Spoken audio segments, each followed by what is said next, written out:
बिस्मिल्लाहिर्रहमानिर्रहीम। Welcome to research pedia channel. दोस्तों, आज की इस वीडियो में मैं आपको सिखाऊंगा कि हम एक रिग्रेशन टेबल को जब हम किसी रिसर्च पेपर में एज ए आउटपुट शो करना चाह रहे हों तो हम कैसे रिग्रेशन टेबल को फाइनलाइज करते हैं। ऐसी कौन सी चीज़ें हैं, ऐसे कौन से मरहले हैं जिनसे गुज़र कर हम रिग्रेशन टेबल को फाइनल करते हैं। क्योंकि ऐसा नहीं हो सकता कि आप जो रिग्रेशन पहली बार रन करें वही रिग्रेशन फाइनल रिग्रेशन हो।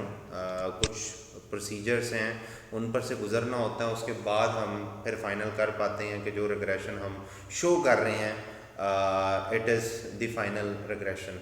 तो इसमें अगेन मैंने कुछ जो है वो गाइडलाइंस यहाँ पर रिक्वायर्ड की हुई हैं जिन पर से गुजर कर आप रिग्रेशन आउटपुट जो है, जिसको आप अपने थीसिस का पार्ट बनाना चाह रहे हैं, आप अपने रिसर्च पेपर का पार्ट बनाना चाह रहे हैं, या आप अपने जो है वो रिसर्च प्रोजेक्ट का पार्ट बनाना चाह रहे हैं जिस भी रिग्रेशन आउटपुट को, तो पहले उसे इन चीज़ों पे से गुजार लें ताकि आप जो रिज़ल्ट ऊपर प्रेजेंट कर रहे हैं वो फाइनल रिज़ल्ट हो और उसको फिर आगे आप इंटरप्रेट कर सकें, उसके ज़रिए आप हाइपोथेसिस टेस्टिंग कर सकें। तो रिपोर्टिंग पर्पस के लिए जो फाइनल मॉडल होता है सबसे पहले उस पर तमाम अजम्पशंस आपने चेक करनी होती हैं। अगर तो तमाम अजम्पशंस जो हैं वो ओके हैं, अजम्पशन कौन कौन सी, जैसे कि मैं पहले आपको गिनवा चुका हूँ, मेरी कुछ प्रीवियस वीडियोस अगर आप लोगों ने देखी हों तो मैंने अजम्पशंस जो हैं वन बाय वन उन पर वीडियोस बनाई थी। ये वो अजम्पशंस हैं जिनमें एब्सेंस ऑफ सिग्निफिकेंस आउटलायर है, ठीक है, linearity of IV and DV है, नॉर्मेलिटी ऑफ रेजिडुअल है, एब्सेंस ऑफ हेट्रोसेडास्टिसिटी है, एब्सेंस ऑफ मल्टीकोलिनियरिटी है, और अगर आपका डाटा सेट जो है वो टाइम सीरीज़ है तो फिर छठी अजम्पशन भी आपको टेस्ट करनी पड़ेगी जिसको ऑटो कोरिलेशन या सीरियल कोरिलेशन कहते हैं। सो अगर आपकी ये तमाम अजम्पशंस जो हैं वो ओके आती हैं, मींस ये अजम्पशंस आपकी वायलेट नहीं होती, ना तो सिग्निफिकेंस आउटलायर है, ना लीनियरिटी का इशू है, ना नॉर्मेलिटी का इशू है, हेट्रो का इशू नहीं है, मल्टीकोलिनियरिटी का इशू नहीं है, ऑटो कोरिलेशन सीरियल कोरिलेशन का इशू नहीं है, मींस आपकी तमाम अजम्पशंस जो हैं वो अगर ओके हैं तो फिर आप उसके बाद जो आप रिग्रेशन मॉडल जो है वो रन करेंगे, ठीक है, तो वो फाइनल मॉडल कंसिडर होगा। वरना अगर आपकी अजम्पशंस जो हैं वो ओके नहीं हैं तो आपको चेक करना पड़ेगा कि कौन कौन सी अजम्पशन जो है वो वायलेट हो रही है और उसके लिए क्या रेमेडियल स्टेप हैं। तो इसके लिए उन तमाम अजम्पशंस को वन बाय वन आप टेस्ट करें। इसके हवाले से मैं वीडियोस जो हैं वो अपने चैनल में शामिल कर चुका हूं। अगर आप मेरे चैनल पर जो है वीडियोस के टैब पे जाएं, ठीक है, तमाम वीडियोस के टैब पे, तो अभी रिसेंटली मैंने वन बाय वन तमाम अजम्पशंस जो हैं उस पर वीडियोस, जैसे कि ये सिग्निफिकेंस आउटलायर की वीडियो है, ठीक है, इसी तरह लीनियरिटी को कैसे टेस्ट किया जाता है, नॉर्मेलिटी को कैसे टेस्ट किया जाता है, ठीक है, ओमिटेड वेरिएबल बायसनेस कैसे चेक होती है, मॉडल स्पेसिफिकेशन कैसे टेस्ट होती है, ठीक है, और अगर जो है आपने ट्रांसफॉर्म करना हो वेरिएबल्स को वो कैसे करते हैं, हेट्रो कैसे चेक होती है, मल्टीकोलिनियरिटी कैसे टेस्ट होती है, इसी तरह ऑटो कोरिलेशन कैसे टेस्ट होती है। तो इन तमाम चीज़ों की वीडियोस जो हैं मेरे चैनल पे मौजूद हैं, उन्हें ज़रूर देखें। सो एक दफ़ा तमाम अजम्पशंस को रिग्रेशन रन करने के बाद चेक कर लें। अगर वो अजम्पशंस ओके हैं तो वही आपका मॉडल फाइनल मॉडल होगा if the assumptions are not violated. लेकिन अगर वायलेट हो रही हैं तो आपने इन वीडियोस को गौर से देखना। उन वीडियोस में मैंने रेमेडीज़ भी बताई होंगी, ठीक है, कि कौन सी अजम्पशन जो है वो आपकी वायलेट हो तो उस पर फिर कैसे रेमेडी अप्लाई करते हैं, कैसे उस अजम्पशन की वायलेशन को जो है वो आप ठीक कर सकते हैं, उसको मुख्तलिफ़ तरीक़ों से किस तरह से आप जो है अपनी उस वायलेशन को ठीक कर सकते हैं, ठीक है। इसमें एक चीज़ मैं बताता चलूँ, जब आप अजम्पशन टेस्टिंग कर रहे होते हैं तो नॉर्मली जो आपकी अजम्पशंस होती हैं वो पहली 5 अजम्पशंस होती हैं। अगर आप पूल्ड जो डाटा है उसके ऊपर अजम्पशन टेस्टिंग कर रहे हैं तो 5 तरह की अजम्पशंस होंगी, ठीक है। सिग्निफिकेंस ऑफ आउटलायर है, linearity of IV and DV है, नॉर्मेलिटी है, एब्सेंस ऑफ हेट्रोसेडास्टिसिटी है, एब्सेंस ऑफ मल्टीकोलिनियरिटी है। लेकिन अगर आपका डाटा जो है वो टाइम सीरीज है तो आपकी एजम्पशन 6 हो जाएंगी, यानी उसमें ये फिर 6 की 6 एजम्पशन टेस्ट करेंगे। लेकिन अगर पूल डाटा है तो 5 एजम्पशन काफ़ी हैं। इन 5 में से 2 एजम्पशन ख़ास तौर पर लिनियरिटी और नॉर्मेलिटी, ये ऐसी एजम्पशंस हैं जिनका डायरेक्ट लिंक आपके डिपेंडेंट वेरिएबल से होता है, डिपेंडेंट वेरिएबल से, ठीक है। बाकी आउटलायर, हेट्रोसेडास्टिसिटी, मल्टीकोलिनियरिटी, ये आईवी के अंदर प्रॉब्लम की वजह से हो सकती हैं वायलेट ना।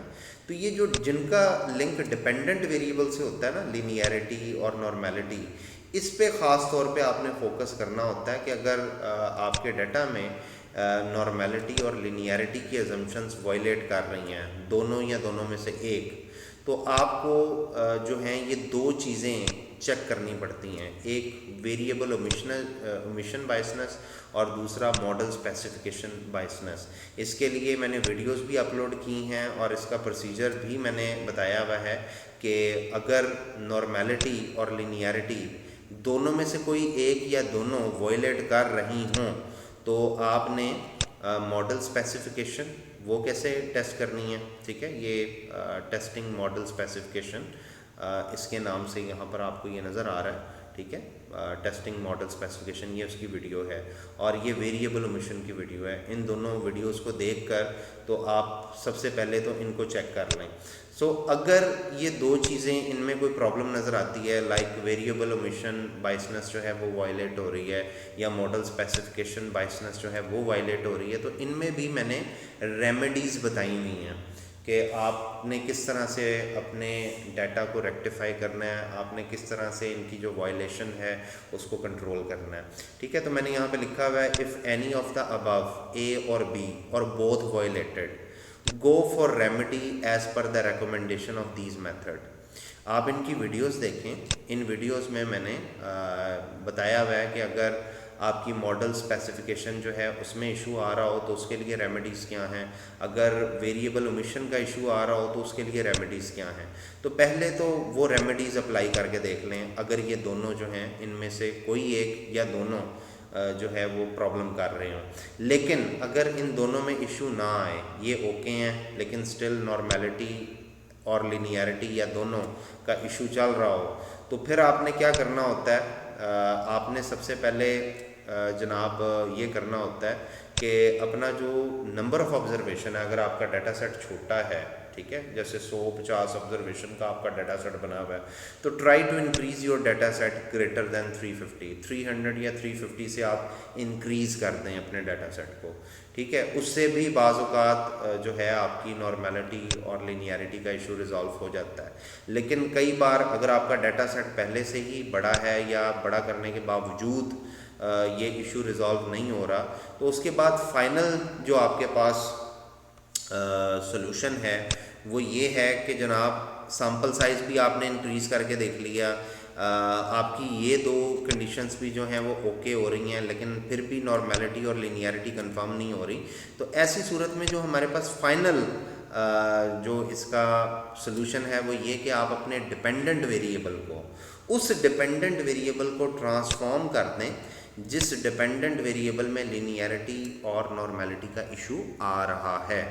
ये फाइनल प्रोसीजर होगा।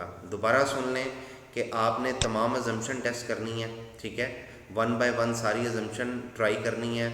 अगर तमाम अजम्पशन ओके आती हैं, वायलेट नहीं करती, तो वही आपका मॉडल फाइनल मॉडल होगा आफ्टर रिग्रेशन, ठीक है। लेकिन अगर अजम्पशन वायलेट होती हैं तो उनके मैंने रेमेडीज़ बताई होंगी उन वीडियोस में, वो आप चेक कर लीजिएगा कि कौन सी अजम्पशन वायलेट हो तो उसकी क्या रेमेडी है।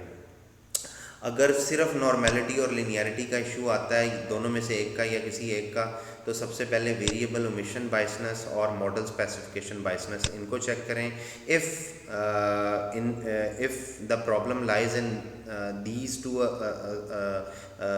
बायसनेस, तो फिर आपने क्या करना है, आपने इनकी जो रेमेडीज़ जो उनकी मुतलका वीडियोस में बताई हुई हैं उनको ट्राई करना है।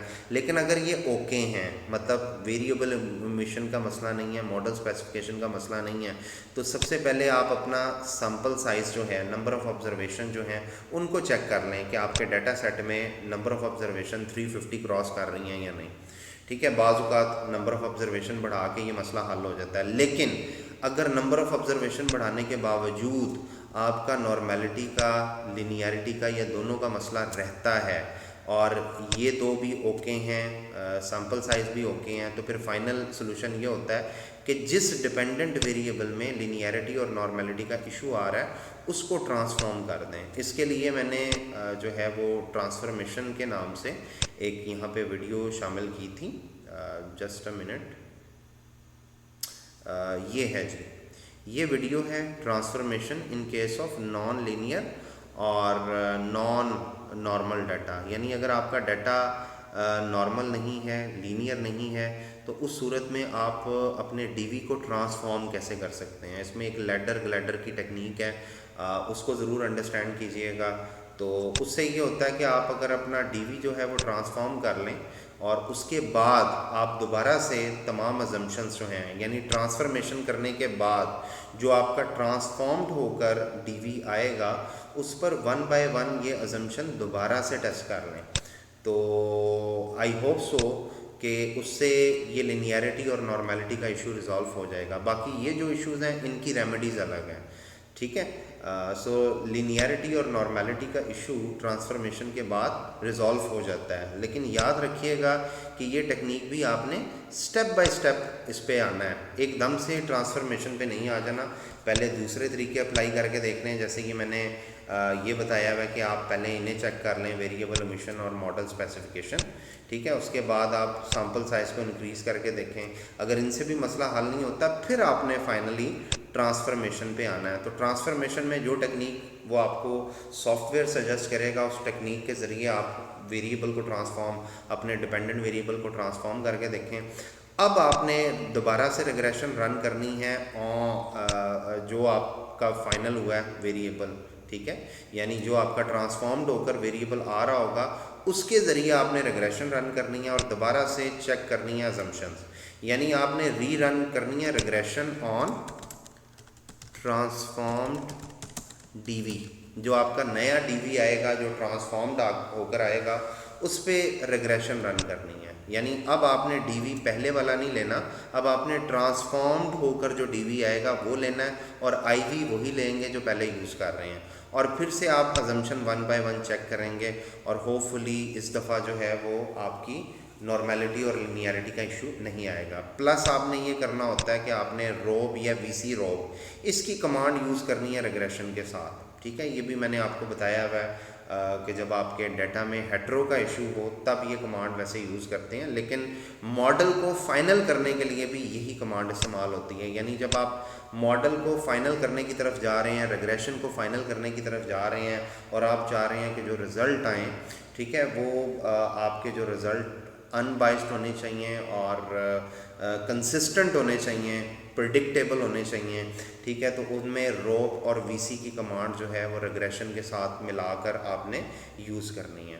तो उससे क्या होगा कि आपका वो जो फाइनल आएगा मॉडल, वो मतलब उसको हम कह सकते हैं कि वो आप रिग्रेशन आउटपुट के तौर पर, फाइनल मॉडल के तौर पर आप इस्तेमाल कर सकते हो। अगली वीडियो में मैं आपको बताऊंगा कि जब आप मॉडल को फाइनल कर लेते हो तो आपने उसकी इंटरप्रिटेशन कैसे करनी होती है। तो मज़ीद वीडियोस के लिए चैनल को लाइक और सब्सक्राइब ज़रूर कीजिएगा और अपने दोस्तों से इन वीडियोस को शेयर ज़रूर कीजिएगा जो कि रिसर्च और डाटा एनालिसिस सीखना चाह रहे हैं। नेक्स्ट वीडियो में मैं आपको सिखाऊंगा कि आपने एक फ़ाइनल जो रिग्रेशन आउटपुट मॉडल होता है उसको इंटरप्रेट कैसे करना होता है। ठीक है, और उसमें मुख्तलिफ़ चीज़ों को रिपोर्ट कैसे करना है, उसको इंटरप्रेट कैसे करना है, उसके टेक्निकल पार्ट जो हैं, मॉडल रिलेटेड पार्ट हैं, उनको कैसे आप इंटरप्रेट करते हैं और जो उसके कोफिशिएंट्स हैं उनको आप किस तरह से इंटरप्रेट करते हैं, उसमें हाइपोथेसिस टेस्टिंग किस तरह से करते हैं। तो चैनल को ज़रूर सब्सक्राइब कीजिएगा और अपने दोस्तों से भी शेयर कीजिएगा और मज़ीद वीडियोस के लिए चैनल को देखते रहिएगा। शुक्रिया।